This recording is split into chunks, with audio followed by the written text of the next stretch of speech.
My cat, Mr. Fridge, is a lounging angel. He's a sweetheart. He'll rest his fluffy head on my arm when we're laying together in bed. He is my heart on all fours. He is my heart wrapped up in fuzzy fur.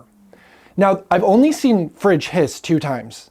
One time was when he was introduced to a large dog and it gave him anxiety. So he was trying to protect himself. And then I comforted him. I took him in a separate room and was calming him down.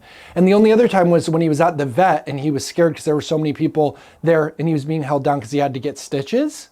And he hissed because he kept moaning and crying. And then finally he hissed. Other than that, I've never seen him hiss.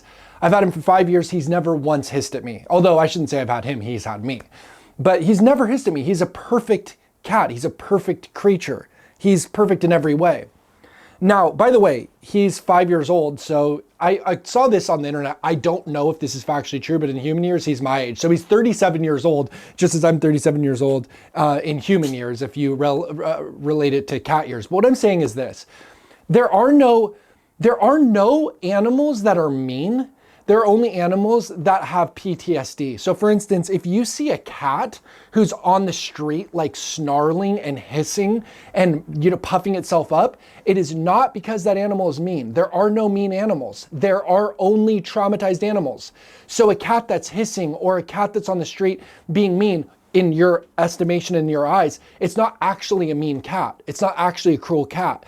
All it's doing is protecting itself because it has some memory of a human that was unkind to it in the past. That's my theory. I believe this is just an animal that has PTSD and some human traumatized it in the past and therefore it's trying to protect itself. That's all the cat is doing. He's trying to protect himself or protect herself. There are no bad animals. There are only traumatized animals. And so I just want to say we need to change our rhetoric and syntax around this thing and stop saying that's a mean animal. No, we got to say, oh, that animal's been traumatized.